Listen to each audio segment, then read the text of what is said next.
Hey everyone, welcome back to my channel. If this is your first time here, my name is Angel, and today I am sharing some high-end inspired DIYs.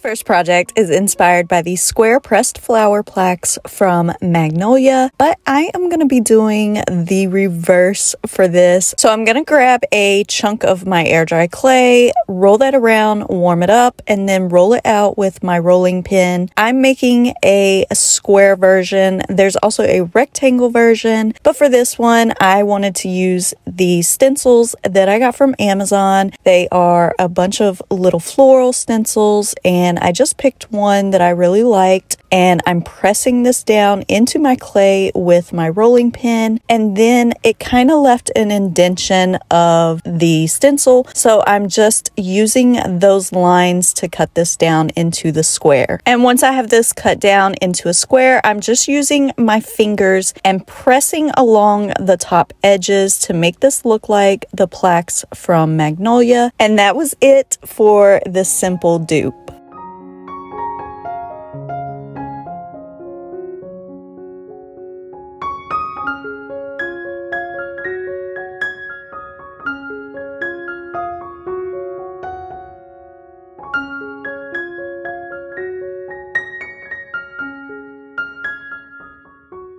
This next project is actually inspired by these antique curtain ties that I found on Amazon. These are actually $25 a piece, so I wanted to make my own. I found this cute little picture frame at my local thrift store, but of course there was only one, and I actually have 4 curtains that I want to use this on. So I pulled out some of my air dry clay, and I'm actually just going to use my picture frame to make some impressions into the clay. I wanted these to be a little thicker than I actually usually do. So I grabbed a piece about the size of my palm, and I'm just going to roll that out to about 1/2 inch thick.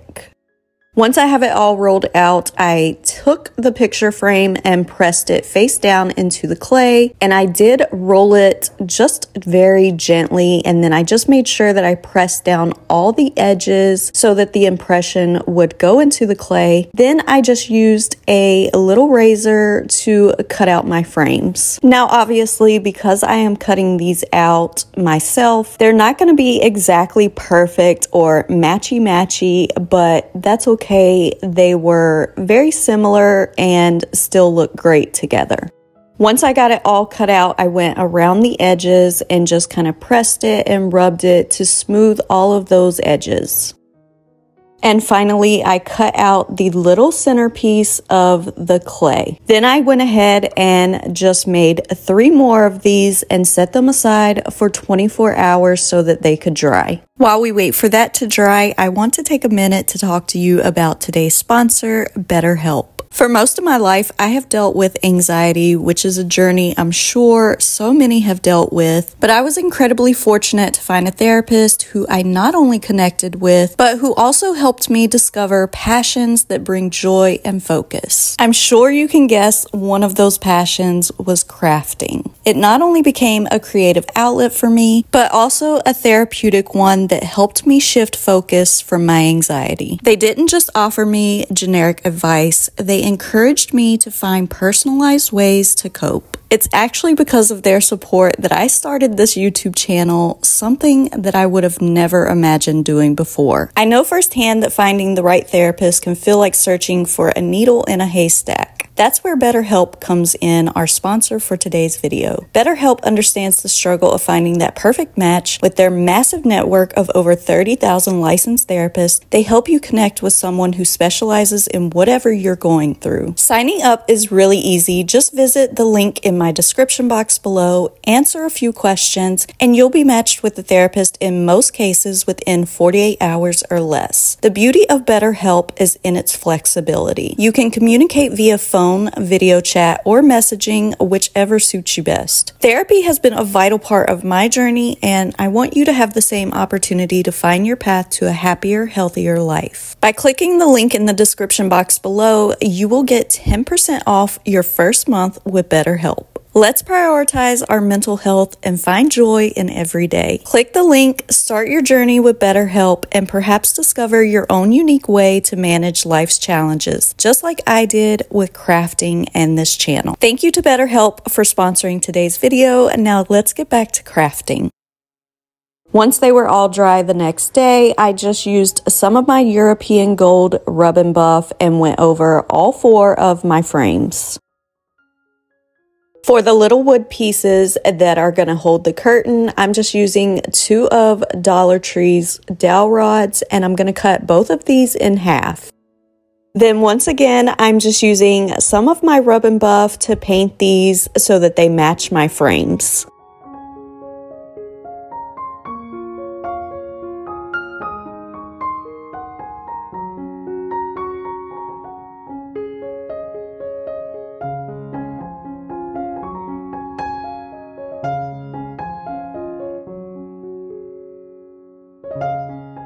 This next project is again from Antique Farmhouse. I found this embossed floral wall decor, and I picked up this frame and this art piece from my thrift store. I'm not going to ruin the painting, but I am going to flip this over and use the backside of it.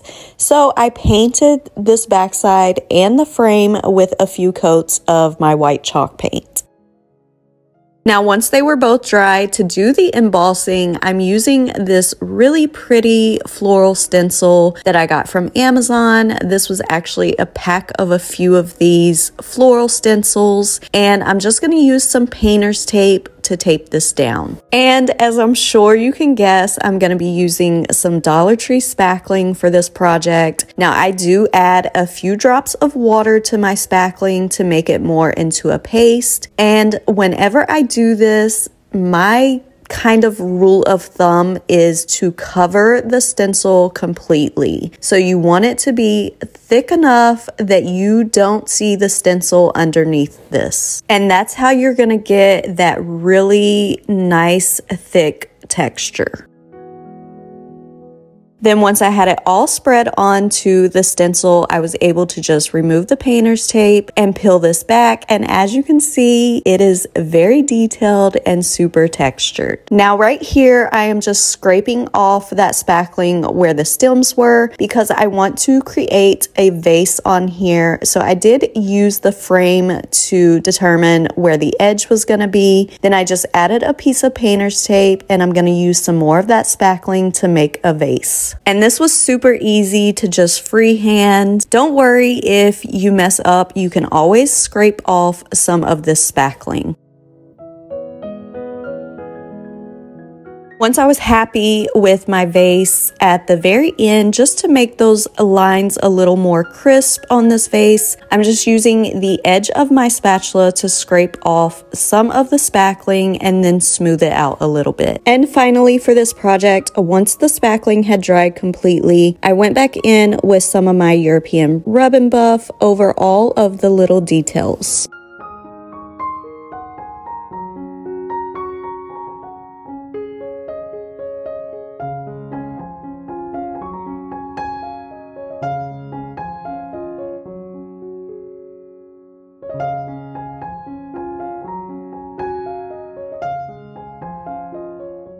This final project is inspired by this beautiful floral picture from Anthropologie. So I just picked up this picture from my local thrift store, and the first thing I'm going to do to this is just go in with a really light coat of my white chalk paint. This is going to give it a nice base, and then for the next 2 coats, I'm going to mix in some baking soda with my white chalk paint. And like I said, I'm going to just do 2 more coats on this, and it will cover really nicely. Since the Anthropologie one had those beautiful raised flowers, I'm going to be using this mold that I got from Amazon and some of my air dry clay. Now this is a really deep mold, and I find it really helpful if you're using a deep mold to just use your rolling pin to press this down into the mold. And then as always, when I'm using a mold, I just use my fingers to kind of pull back the excess clay. Now, I did have someone ask me a few videos back if I prep my molds, and I don't. These molds from Amazon are really amazing. I've never had to prep any of them. And as always, I do have all of my molds and everything I use in my videos linked below for you if you are interested. So for this vase, I did end up making 2 of the flower molds, and then I made a few of the leaf molds, but I do break those in pieces. You can see here, I'm just using some gel super glue to attach all of these before they dry so that I can shape them and put them where I want them. And if you ever have an issue of your clay cracking as it starts to dry, all you have to do is put a little bit of water on your finger and rub over where it is cracking. But finally, for this project, I just went back in with some of my white chalk paint and painted over all of my clay pieces so that it would match my vase.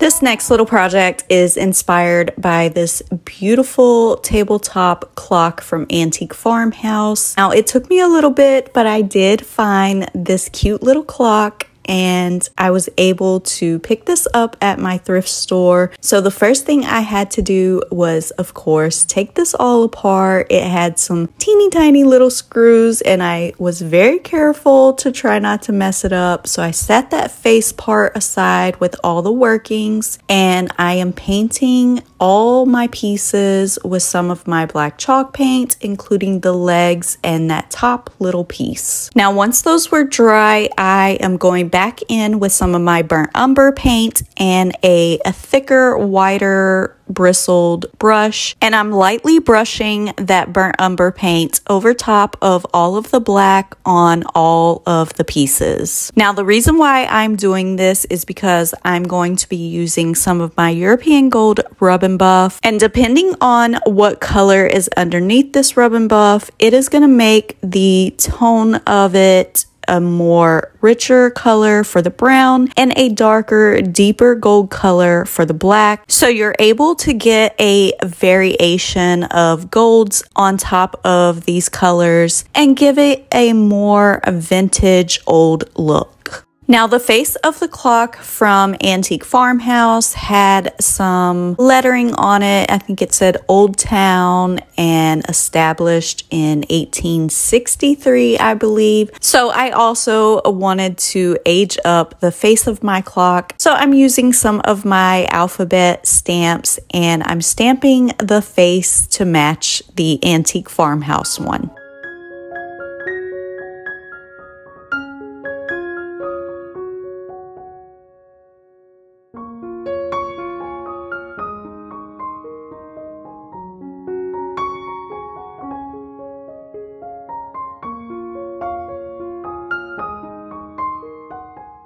This next project is inspired by these linen-wrapped Pottery Barn books. They are $349. Now, whenever I go to the thrift store, I am a huge collector of vintage books. Now, I know you can definitely just paint the covers of your books if they are not the colors that you might like, but I don't like to paint actual vintage books, and sometimes these colors are great, like these red ones and my orange ones are great for the fall, so I don't want to permanently cover these. But this Pottery Barn linen cover idea was so great, I grabbed some of my drop cloth. I have a ton of this drop cloth. I always have drop cloth laying around, so I just cut off a few scraps, and I'm just gonna make some linen covers for my vintage books. So I started off by just wrapping the drop cloth around my book, and then I will cut it down to fit, leaving just a little bit hanging over all the edges. And like I said, I don't want this to be permanent, so you can see here I'm using some hot glue, but I'm only gluing the drop cloth to itself as I'm folding this over. So I folded over the top and bottom edge first, and then I will fold over the side pieces and hot glue those pieces to the drop cloth. So essentially we are just making linen covers for these books, and as you can see here, I did use a little bit of Scotch tape to tape down the inner flaps so that they'll stay put, but those are easily removable. Now for the excess drop cloth at the spine, I'm just taking a screwdriver and kind of stuffing it down in there because there is a gap between the book pages and the spine that you can fit that down in there. Now at this point, this is what they look like when I was finished covering them, and you can definitely leave them to give them that Pottery Barn look, but I wanted to dress mine up a little bit. So for two of my books, I'm using these Dollar Tree doilies, and I'm cutting those down and just putting those onto that drop cloth, and then I will hot glue the front and the back side to the drop cloth, and then just like I did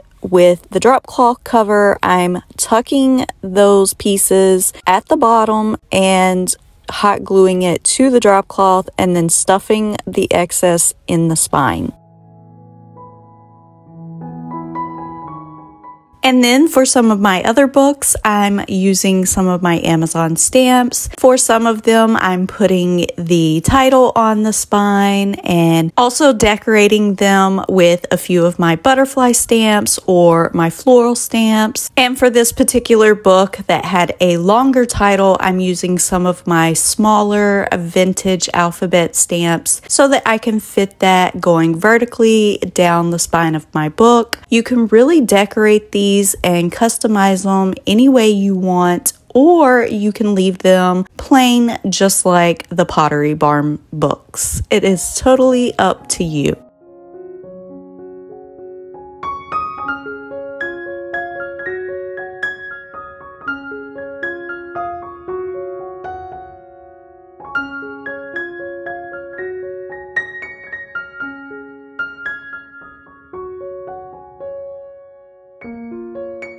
For this next project, I absolutely adored this little picture from Antique Farmhouse. And of course, thankfully, I already had the perfect picture for this project. You may remember I showed you this picture back in January and said it needed a makeover. So today it is finally getting one. To start off, I'm giving this 2 coats of my black chalk paint, and I'm gonna paint the entire outside, but I also did that little piece on the inside too, just that top part, so that when you're looking in it, you won't be able to tell that it was once white. And then exactly like I did with the clock, I'm gonna go back over this with a larger brush and dry brush some of my brown umber all over this entire picture, inside and out. Then I'll let that paint dry completely, and I'm gonna take this outside and I'm gonna spritz it with some Rust-Oleum gold spray paint. I'm not looking to cover it. I am just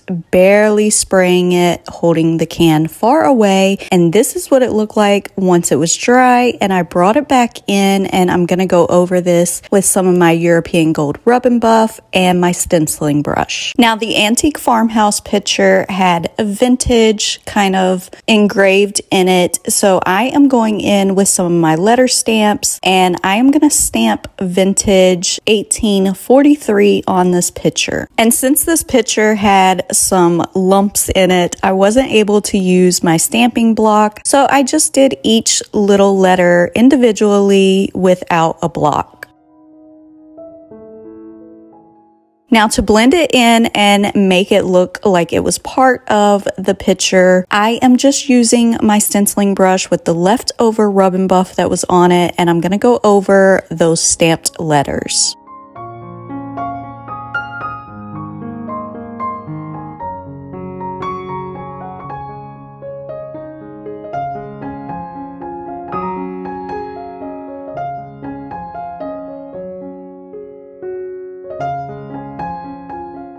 For this next project, I thought this old world iron candle snuffer from Antique Farmhouse was absolutely adorable, and I knew it would be super easy to make with some air dry clay. So I'm once again grabbing a nice chunk of my air dry clay, and I'm gonna start shaping this at the bottom where it kind of looked like the bottom of a bell. So I'm just doing that general shape, using my finger to push the clay up in there to make the bottom of the candle snuffer, and I really just kept working with it until I was happy with the shape of it. And right now at this point, you don't have to worry about the handle. Just make sure that your clay doesn't break into pieces because you want this to be one single piece. Now, once I was happy with the bottom part of this candle snuffer, then I'm going to start working on the handle part. I am squeezing and kind of pushing the clay upward as I'm doing that. And then you can see I kind of rolled it a little bit, but I was very careful not to mess up the bottom.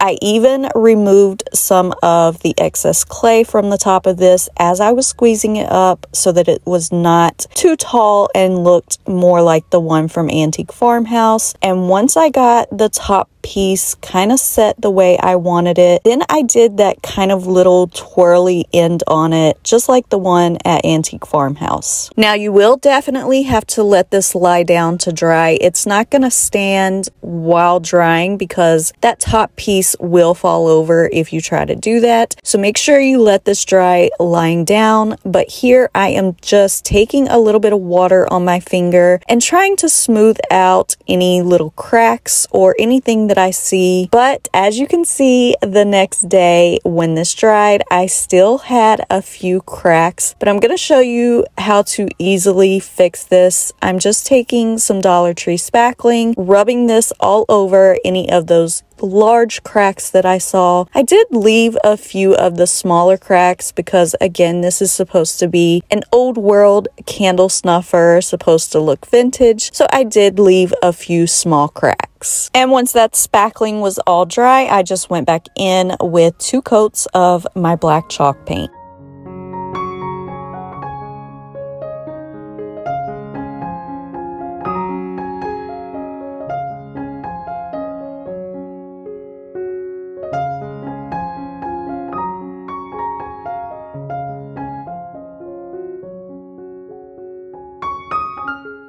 This next project is inspired by these tabletop birds from Antique Farmhouse. Now, I just picked up this cute little birdie from my local thrift store, and it was actually already painted white, which was perfect for this project. And for the base, I actually found a candlestick at my local thrift store, and it was kind of already broken. So I went ahead and just used my miter box saw to cut that bottom piece off. Like I said, it was already kind of coming apart as it was, and so I thought this would be really good for this project, and then I can use that other half of the candlestick for something else. They also sell pieces similar to this little piece here in hobby stores like Hobby Lobby, and they're definitely affordable. Or if you have extra candlesticks lying around, you could also just cut the bottom off of one. So as you can see, I just mixed up a nice brown color that I liked to paint that bottom piece, and then whatever excess was on my brush, I just kind of dry brushed it over my bird, and then I used my finger to blend all of that in. And this project maybe took about 10 minutes to complete, and it's just a really simple,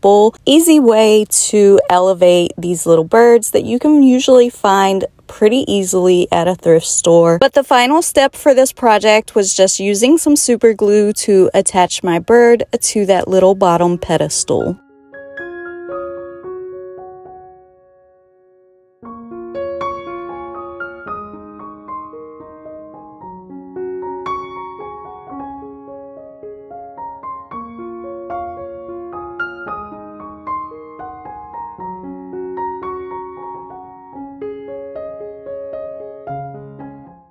This final project is inspired by these paper mache bowls from Anthropologie, and I've been wanting to make one of these for a little while, so I just grabbed some paper that had been shredded in our paper shredder. Now, if you don't have a paper shredder, you can always hand shred some paper. I just got enough to fill up this little bowl, and I'm gonna add in a bunch of really hot water until it is covering all the paper. And once I had enough water in there, I just kind of pushed the paper down into there, and I'm gonna let this sit for at least an hour. And while I was waiting for the paper to soak, I went ahead and prepped my space. I laid down some wax paper, and then I just grabbed a bowl that I liked the shape of and the size of, and I covered it with some plastic wrap. Now, once the paper was soaked for an hour, I just used my hand to squeeze out the majority of the water. I would say about 90% of the water I squeezed out. Now, I've seen other people use like cheesecloth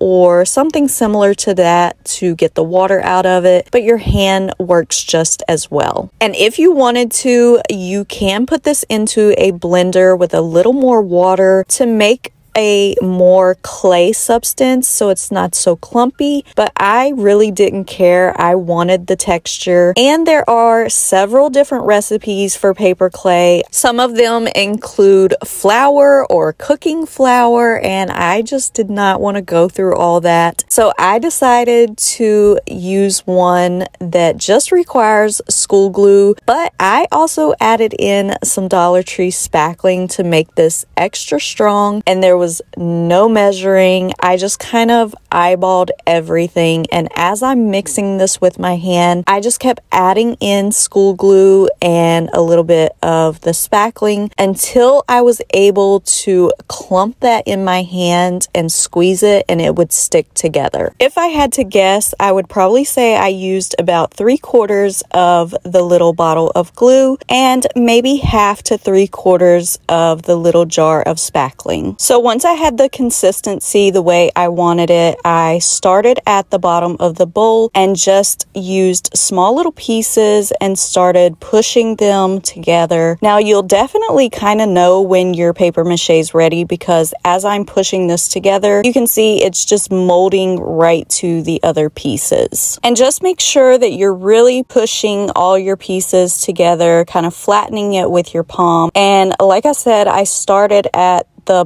bottom of the bowl and worked my way down the sides and around the entire thing. Now, once you get this entire bowl covered, you're going to set this somewhere, and you're not going to touch it for at least 5 days. Unfortunately, I was a little bit impatient, and I did try to move my bowl on the 3rd or 4th day, and I actually cracked some of it and had to fix it, but it was an easy fix. I just used some more of my spackling and a little more paper mache that I made up, and kind of had to fix the pieces that I broke, but definitely let this sit for at least 5 days. So this is what my bowl looked like after I had to fix it and after it had set for at least 5 days. It was completely dry and hard, but if you look close enough, you can actually see the spackling and some of the pieces that I accidentally broke off. So definitely just let this cure right here. This is the big chunk piece that I broke off and I had to fix it. I still like it. I still think it turned out cute, but next time I will definitely just let this sit for as long as possible. Now at this point, you can definitely just leave your paper mache bowl the way it is, especially if you're just using white shredded paper, but my shredded paper had a ton of different colors in it. So I went in with a couple coats of plaster chalk paint to paint this, and I did the inside, the outside, and then I'm also going to take a little bit of darker paint and kind of dry brush it over that plaster color just to give it a little bit of dimension and highlight some of that texture. And once I dry brushed that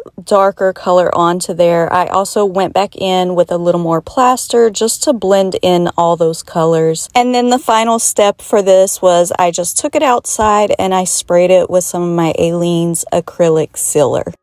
And that's going to be it for today's video. I hope you enjoyed these high-end inspired DIYs. Thank you so much for watching. I'll see you next time.